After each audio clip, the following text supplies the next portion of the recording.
오늘 이 아침에 우리에게 주시는 하나님의 말씀 찾겠습니다. 오늘부터는 신약성경 히브리서를 보게 됩니다. 히브리서 1장 1절부터 14절까지를 찾으시겠습니다. 히브리서 1장 1절부터 14절까지의 말씀입니다. 히브리서 1장 1절부터 14절까지의 말씀 찾으셨으면 저와 여러분들이 한 절씩 교독하시고 마지막 절은 합독하시는 거예요. 옛적의 선지자들을 통하여 여러 부분과 여러 모양으로 우리 조상들에게 말씀하신 하나님이 이 모든 마지막에는 아들을 통하여 우리에게 말씀하셨으니 이 아들을 만유의 상속자로 세우시고 또 그로 말미암아 모든 세계를 지으셨느니라. 이는 하나님의 영광의 광채시요 그 본체의 형상이시라. 그의 능력의 말씀으로 만물을 붙드시며 죄를 정결하게 하는 일을 하시고 높은 곳에 계신 지극히 크신 이의 우편에 앉으셨느니라. 그가 천사보다 훨씬 뛰어남은 그들보다 더욱 아름다운 이름을 기업으로 얻으심이니 하나님께서 어느 때에 천사 중 누구에게 너는 내 아들이라 오늘 내가 너를 낳았다 하셨으며 또 다시 나는 그에게 아버지가 되고 그는 내게 아들이 되리라 하셨느냐. 또 그가 맏아들을 이끌어 세상에 다시 들어오게 하실 때에 하나님의 천사들은 그에게 경배할지어다 말씀하시며 또 천사들에 관하여는 그는 그의 천사들을 바람으로 그의 사역자들을 불꽃으로 삼으시느니라 하셨으되 아들에 관하여는 하나님이여 주의 보좌는 영영하며 주의 나라의 규는 공평한 규니이다. 주께서 의를 사랑하시고 불법을 미워하셨으니 그러므로 하나님 곧 주의 하나님이 즐거움의 기름을 주께 부어 주를 동류들보다 뛰어나게 하셨도다 하였고 또 주여 태초에 주께서 땅의 기초를 두셨으며 하늘도 주의 손으로 지으신 바라. 그것들은 멸망할 것이나 오직 주는 영존할 것이요 그것들은 다 옷과 같이 낡아지리니 의복처럼 갈아입을 것이요 그것들은 옷과 같이 변할 것이나 주는 여전하여 연대가 다함이 없으리라 하였으나 어느 때에 천사 중 누구에게 내가 네 원수로 네 발등상이 되게 하기까지 너는 내 우편에 앉아있으라 하셨느냐. 함께합니다. 모든 천사들은 섬기는 영으로서 구원받을 상속자들을 위하여 섬기라고 보내심이 아니냐. 아멘. 하나님의 말씀입니다. 하나님의 자녀들이라 할지라도 어려운 일을 만나거나 또 고통과 고난을 당하는 순간이 오면 믿음이 흔들리게 되죠. 그럴 때 선택할 것을 요구받게 됩니다. 여전히 하나님을 믿고 의지하고 신뢰하며 살아갈 것인지 아니면 적당히 타협하고 그냥 물에 술 탄 듯 술에 물 탄 듯 그렇게 살아갈 것인지 아니면 하나님을 아예 전적으로 부정하고 믿지 않는 길을 선택해서 살 것인지 여러 가지 선택지 중에 여러분들은 어떤 것을 선택하시겠습니까? 고난이 찾아오면 누가 진짜 믿음이 있는지 아닌지를 알게 되죠. 그런데 아무리 믿음이 강한 사람이라 할지라도 고난에 처한 상황 가운데서 흔들릴 수밖에 없다라는 사실을 우리는 공감할 수 있을 것입니다. 욥도 그 어려운 시간들을 어떻게 버텼어요? 무조건 찬양하고 기뻐하고 고통과 고난을 즐거운 마음으로 받았던 건 아닌 것 같아요. 욥기서 전체를 읽어보면 고통과 환난 가운데 신음하며 부르짖으며 그래도 믿음의 끈을 놓지 않으려고 수고하고 헌신했던 욥의 모습을 볼 수 있지 않습니까? 사랑하는 성도 여러분, 여러분들의 처한 상황이 어떠하든지 믿음의 끈을 놓지 않는 복된 삶이 되시기를 축복합니다. 과거 초대교회의 성도들도요 그런 유혹이 우리가 경험했던 것보다 더 심했어요.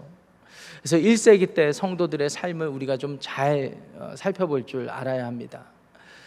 그때는 예수 믿는다는 것 때문에 핍박도 일어나고요 또 많은 것을 포기해야 되는 그런 현실의 삶이었습니다. 그런 상황 가운데 생존했던 사도들은 그런 것을 그 아픔을 너무나 잘 아니까 펜을 들어서 편지를 쓰기도 했죠.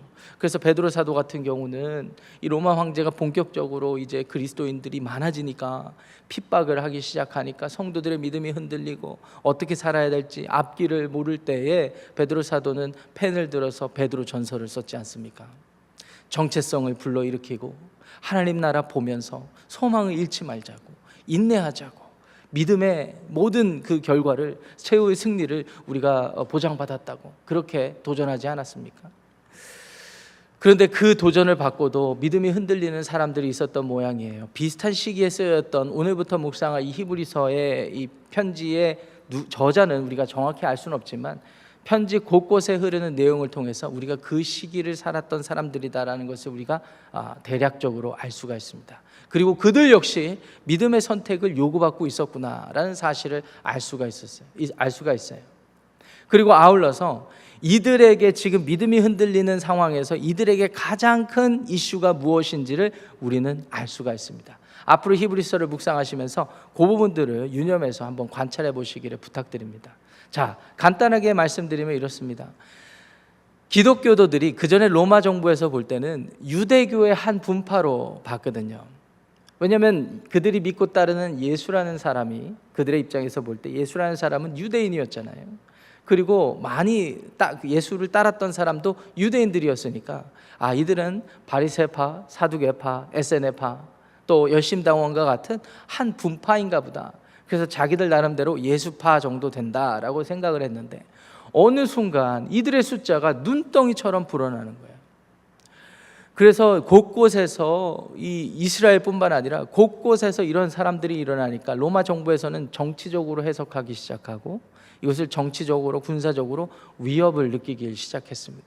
그래서 황제들 중에는 그것을 정치적으로 이용해 먹으려고 하는 그런 황제가 출현했죠. 그리고 여러분 잘 아시는 이 네로 황제가 대표적인 인물입니다. 이 네로 황제는 기독교인들에게 억울한 누명을 씌워서 이들이 살아남지 못하게 했던 악랄한 황제 중에 하나로 기록되어 있습니다. 역사에 그렇게 기록되어 있습니다. 자, 그와 같은 시기를 살아가는 이 믿음의 선조들, 하나님의 자녀들은 어떤 마음으로 그 힘든 시간들을 살았을까요? 지난주 주일 예배 때 봤던 집사님이 이번 주에 안 보입니다. 그래서 김 집사님한테 물어봤어요. 왜 그 집사님 안 보이냐고. 잡혀갔다는 거예요. 잡혀가서 사자의 밥이 됐고 동물의 밥이 됐고 고문당하다가 죽고 그랬다라는 거예요. 여러분, 이런 상황에 여러분들은 계속 교회 나오시겠어요? 어떻게 신앙을 유지하시겠어요? 아침부터 너무 무섭고 우울한 말씀 드려서 죄송합니다. 그렇지만 우리가 신앙생활하면서 진지하게 고민해야 되는 부분이란 말이죠. 많은 사람들이 믿음을 포기했습니다.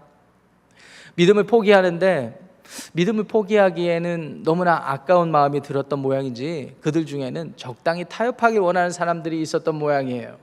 그래서 이렇게 보니까 로마 황제나 로마 정부가 유대교인들은 건들지 않거든요. 유대교인들은 건들지 않았어요. 그렇기 때문에 이들이 목사님, 내일부터 잠깐 제가 한 3년 동안 유대교로 개종했다가 3년 후에 핍박이 좀 잦아지면 돌아오겠습니다. 이런 사람들이 많이 생겨났대요. 진짜로요. 기가 차는 겁니다. 목사님이 보니까 기가 차요. 그리고 히브리서 기자가 보니까 기가 차서 히브리서의 편지를 쓰는 거예요.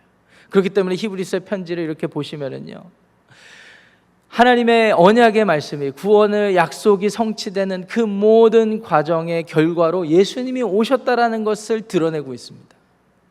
반면에 유대교인들이 그렇게 중요하게 여기는 그들 교리의 가치들, 천사, 모세의 율법, 그리고 제사 의식, 그리고 이 하나님이 약속의 땅으로 주신 약속의 땅, 그 약속의 땅으로 인도했던 민족의 위대한 지도자 모세, 이런 존재 가치들보다 훨씬 뛰어나신 분이 예수 그리스도라는 사실을 펜을 들어서 설명하고 있어요.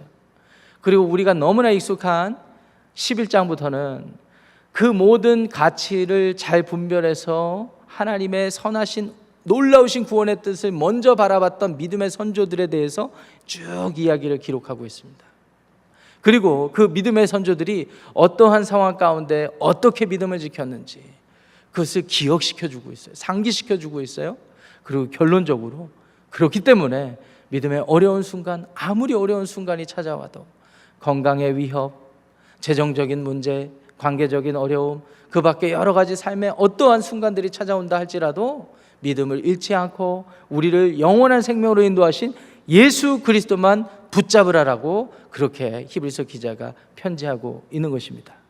그래서 오늘 저와 여러분들이 봉독한 이 1장 말씀은요, 유대교인들이 그렇게 귀하게 소중하게 여겼던 가치 중에 하나였던 천사와 우리 주 예수님을 비교해서 설명하고 있어요.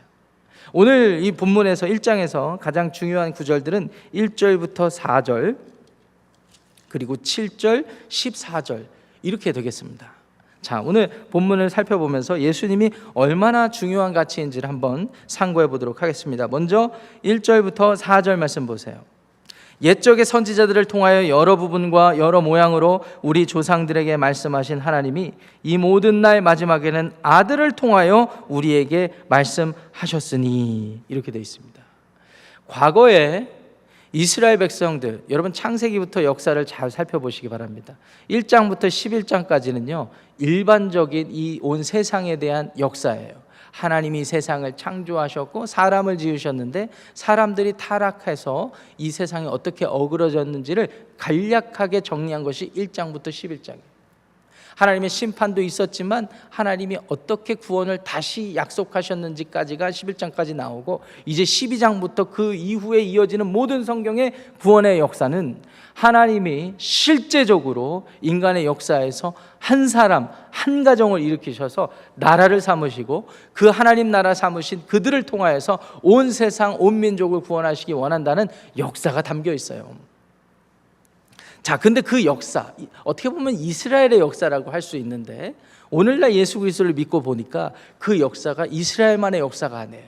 우리가 포함되는 구원의 역사인 줄 기억하시기를 바랍니다. 그래서 그런 관점에서 구약 성경을 차근차근 살펴보니까 선지자를 통하여서, 때로는 다윗을 통하여서, 그 이전에는 아브라함과 모세를 통하여서 하나님의 약속이 어떻게 유효하게 이어져 왔는지, 무엇보다도 아브라함과 이삭과 야곱의 하나님, 그 이름이 왜 중요했겠어요? 아브라함에게 약속하셨던 하나님의 약속이 이삭에게로 이어지고, 이삭에게 했던 약속이 야곱에게로 이어지고, 야곱이 확인했던 약속이 12지파 하나님의 나라 이스라엘 민족을 이룬 것 아니겠습니까? 그래서 그 이름이 그렇게 중요해요. 하나님의 약속이 유효하기 때문에. 근데 그 약속이 이 시대 저 시대 다른 모양으로 나타났대요. 그게 1절 말씀에 나오는 거예요. 여러 부분과 여러 모양으로 나타났다. 우리 조상들에게 말씀하신 하나님이. 근데 이것이 어떻게 성취가 됐는지를 제가 2절 초반절에 말씀을 드렸죠. 아들을 통하여. 이 아들이 누구입니까? 저는 아들이 없어서 제가 아는 아들은 우리 주 예수 그리스도밖에 없습니다. 하나님의 아들 예수 그리스도. 예수 그리스도를 통하여 모든 하나님의 약속이 성취됐다는 사실을 기억하시기를 바랍니다. 그럼 이 예수님이 누구신가? 2절 중반절부터 3절까지 이어집니다. 이 아들을 만유의 상속자로 삼으셨대요. 만물에 뛰어난 모든 것들을 지으신 하나님께서 그분의 상속자로 삼으셨대요. 이 상속자의 개념은 유대인들, 특별히 유대교로 돌아가려고 하는 유대인들에게 굉장히 익숙한 개념이죠. 첫 아들, 맏아들에게는 아버지가 다른 사람들보다 한 2배를 더 얹어서 주게 되어 있죠. 그래서 그 상속자의 개념이 예수님을 비유로, 이렇게 상속자의 비유로 예수님을 말씀하는 거예요. 하나님의 권위가 이 아들에게 유효하고 이어진다. 또 그로 말미암아 모든 세계를 지으셨느니라. 예수님을 통하여서 모든 세계를 지으셨대요. 요한복음 1장 1절에서도 나오죠. 태초부터 계셨던 분이 예수 그리스도세요. 그래서 여호와의 증인 몰몬교도들이 믿는 바대로 예수님도 하나의 피조물이고 예수님이 우리들보다 조금 나을 뿐이지 하나님은 아니다, 이렇게 부정할 수가 없는 거예요. 왜냐하면 하나님이 이 세상을 지으시기 훨씬 전부터 예수님께서는 하나님과 함께 하셨기 때문입니다. 그리고 사람을 지으실 때도 하나님께서 뭐라고 하셨어요? 우리의 형상을 따라 주님께서 함께 하셨다라는 증거예요. 예수님께서 하나님과 함께 하셨다는 증거예요. 하나님, 성부 하나님, 성자 예수님, 성령 하나님이 존재로 하나로 존재하신다는 것은, 존재론적으로 하나이시다라는 사실을 우리가 성경 곳곳에서 확인할 수 있지 않습니까? 그 예수님께서 모든 세계를 지으셨어요. 하나님이세요. 하나님. 근데 그 하나님을 믿고도 알아보지 못하고 조금 어려운 일이 생기니까 유대교로 돌아간다고요? 3절 말씀 보세요. 이는 하나님의 영광의 광채시요 본체의 형상이시라. 제가 설명드렸죠. 하나님 그분 자체이세요. 그런데 인간의 눈으로 보면 어떻게 돼요?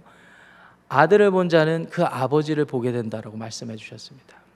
저는 아들은 없지만 저를 여러분도 오랫동안 보시면 저의 아버지를 보실 수가 있으세요. 어느 날 만약에 저의 아버님이 저희 교회를 방문하신다. 근데 금방 알아보실 수 있으실 거예요. 저랑 똑같이 생겼거든요.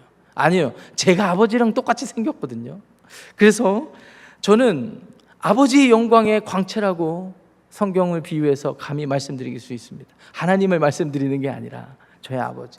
비유적으로 그렇습니다. 예수 그리스도께서는 하나님의 영광을 드러내는 광채세요. 숨길 수가 없어요. 밝게 빛나는 광채이십니다. 그리고 본체의 형상이세요. 예수님의 말씀, 예수님의 성품, 예수님이 하셨던 모든 놀라운 일들, 그 능력 다 하나님의 본체이세요. 여러분 믿으십니까? 근데 왜 자꾸 믿음의 타협을 하려고 하는지 모르겠습니다. 그의 능력의 말씀으로 만물을 붙드시며 죄를 정결하게 하는 일을 하시고 높은 곳에 계신 지극히 크신 이의 우편에 앉으셨느니라. 하나님, 예수님께서 이 세상에서 많은 일들을 행하시고 십자가에서 죽으시고 모든 믿는 자들의 죄를 정결케 하셨죠. 그리고 어떻게 하셨어요? 부활하셔서 승천하셨어요. 그리고 어디 계십니까? 하나님 우편에 앉아 계세요. 하나님 우편에 앉아 계십니다. 여러분 여기까지 이야기를 보면은 유대교인들 입장에서는 하나님의 약속이 이미 예수님을 통해 성취돼서 예수님이 지금 하나님 우편에 앉아 계시다라는 이 이야기를 어디에서 딱 잘라서 토막을 낼 수가 없는 이야기예요. 아브라함, 옛적에 아브라함에게 하셨던 그 약속이 이스라엘 나라를 이루고 그 나라 민족들 안에서 메시아를 소망하는 믿음을 주시고, 그래서 그 소망하는 가운데 유대인 가운데 예수님을 보내주셔서 이 구원이 성취되고 지금은 하나님 나라 우편에 계시는데, 아니 마치 연속국을 20편까지 있는 연속국을 10부까지 딱 잘라서 믿고 지내는 거랑 똑같은 방식으로 우리가 어떻게 신앙생활을 하겠습니까? 지금 히브리서 기자가 그걸 설명하는 거예요. 그래서 1절부터 3절까지가 굉장히 중요합니다. 근데 이제 오늘 본문에서 중요한 구절들이 4절, 7절, 14절 이 구절 또 중요합니다. 한번 보겠습니다. 4절, 그가 천사보다 훨씬 뛰어남은 그들보다 더욱 아름다운 이름을 기업으로 얻으심이니, 이렇게 되어 있습니다. 자, 이제부터 본론입니다. 1장의 본론이에요. 유대교인들이 신명기 33장에 보시면은요, 천사들을 왜 귀히 여겼냐면 모세 율법을 누가 받았습니까? 모세가 받았어요. 시내산에서 하나님께. 근데 하나님께서 모세에게 율법을 어떻게 주셨는지에 대해서 유대인들이 어떻게 믿고 있었냐면 천사들을 통하여서 신비한 방식으로. 돌판도 결국은 누가 했겠는가? 천사들을 통하여서. 유대교 여러 이 구약 성경의 기초에서 유대인들은 그 천사의 존재를 우리가 생각하는 것보다 더 뛰어나게 생각했어요. 그래서 그게 초대교회로 천사의 이 모든 존재와 능력의 가치로 이어지고, 나중에 이제 중세교회가 타락하게 된 여러 가지 그 과정에서 부정하게 된 게 뭡니까? 천사를 숭배하는 사상까지 그게 발전돼서 이어졌어요. 그러니까 천사의 존재를 우리가 부정할 수가 없습니다.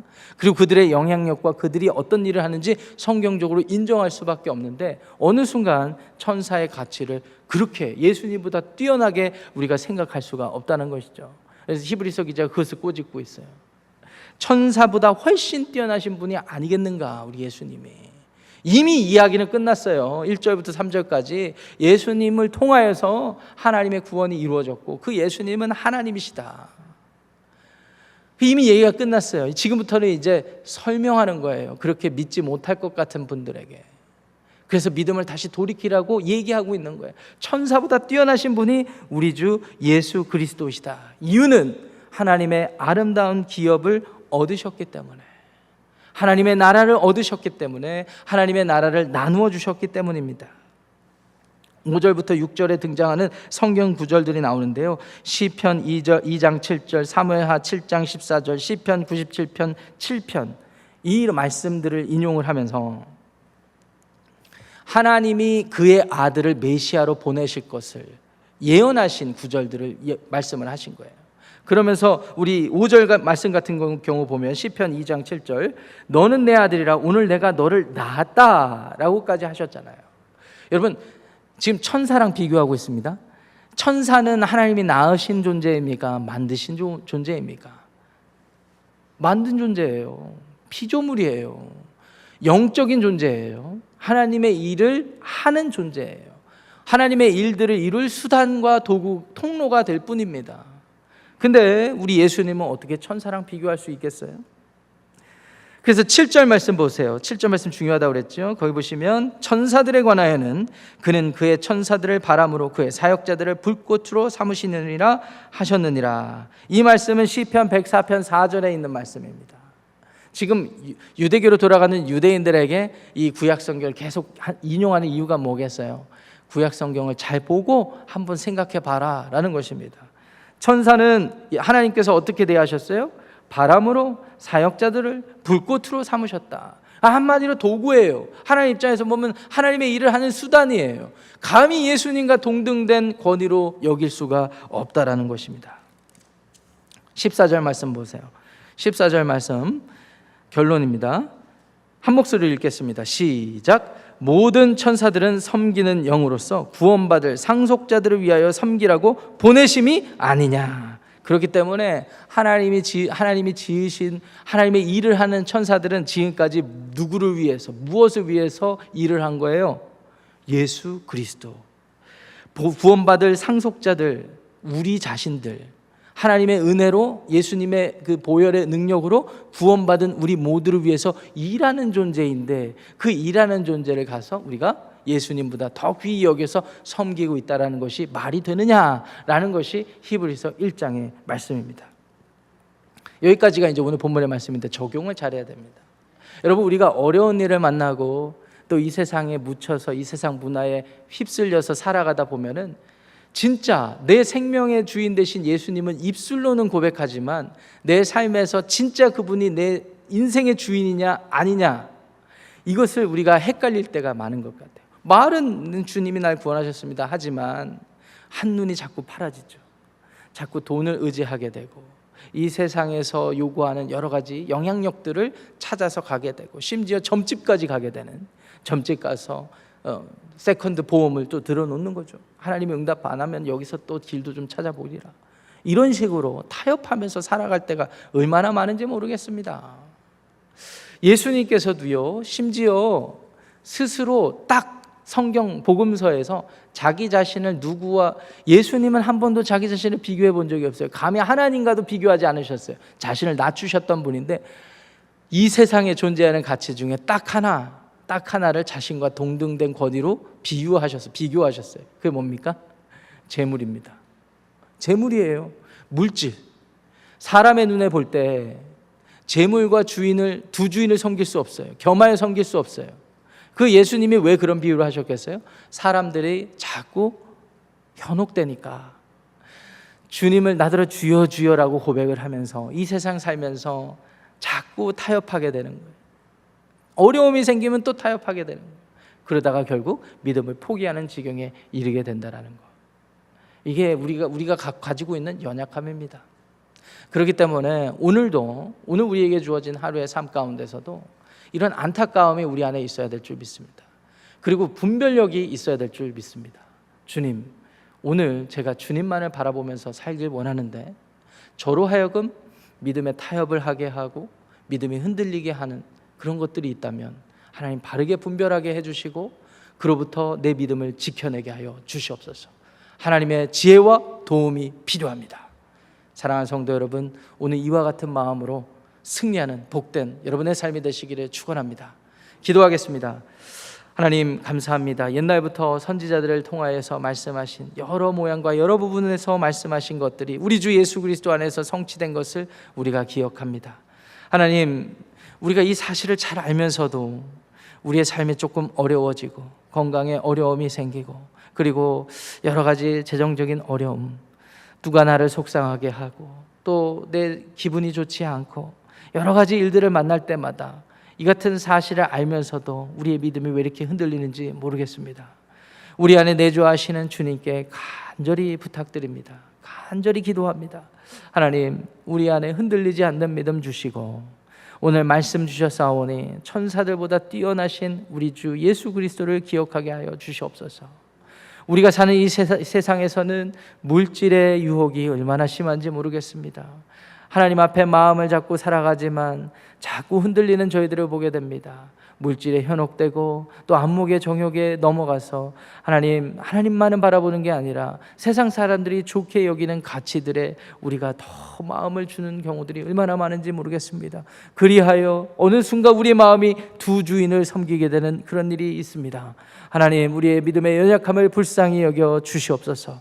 오늘 이 아침의 말씀을 듣고 성령의 감동으로 깨달아 우리가 새 삶을 살기 원하오니 주님, 필요한 지혜와 능력을 공급하여 주시옵소서. 우리 주 예수님의 이름으로 축복하며 기도합니다. 아멘. 하늘에 계신 우리 아버지여, 이름이 거룩히 여김을 받으시오며 나라가 임하시오며 뜻이 하늘에서 이루어진 것 같이 땅에서도 이루어지이다. 오늘 우리에게 일용할 양식을 주시옵고 우리가 우리에게 죄 지은 자를 사하여 준 것 같이 우리 죄를 사하여 주시옵고 우리를 시험에 들게 하지 마시옵고 다만 악에서 구하시옵소서. 나라와 권세와 영광이 아버지께 영원히 싸움나이다. 아멘. 각자 기도하고 돌아가겠습니다.